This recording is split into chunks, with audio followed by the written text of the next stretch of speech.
महाराष्ट्रात सुरू असलेल्या हिंदी वादातनं GR रद्द केल्यानंतर आता 5 जुलैला शिवसेना, UBT आणि मनसे मराठी विजय दिवस साजरा करत आहे. पण शिवसेनेच्या मित्रपक्ष काँग्रेसला अद्यापही 5 जुलैचं निमंत्रण मिळालेलं नाहीये. काँग्रेसचे प्रवक्ते अतुल लोंढे यांनी सांगितलंय की राज ठाकरे आणि उद्धव ठाकरेंची भेट असू शकते. मोर्चा काढण्यासाठी दिवस ठरलेला होता, पण GR रद्द झाला असं असलं तरी सुद्धा तसं वाटत नाहीये, कारण की नरेंद्र जाधव यांच्या अध्यक्षतेखाली समिती नेमली आहे. त्यामुळे मुंह में राम बगल में नथुराम अशी भाजपाची नीती असल्याची टीका काँग्रेसचे प्रवक्ते अतुल लोंढे यांनी दिली आहे. 5 तारखेला मराठी दिवस मनवला जाणार आहे. एकंदरीत काय सांगाल?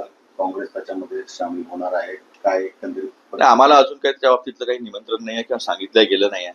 कदाचित हे राज ठाकरे आणि उद्धव ठाकरे इव्हेंट असू शकतो, पण 5 जुलै हा दिवस जो आहे, जो ठरलेला होता मोर्चाचा, त्याच्यामध्ये हा GR रद्द झालेला आहे असं मला अजूनही वाटत नाही, कारण नरेंद्र जाधव समिती नेमलेली आहे. त्यामुळे मुंह में राम बगल में नथुराम ही भाजपची जी नीती आहे त्याच्यापासून जपून राहणं, वाचून राहणं आवश्यक आहे. आता 5 जुलैचा जो दिवस आहे तो मराठी लोक साजरा करतात आहे. शुभेच्छा.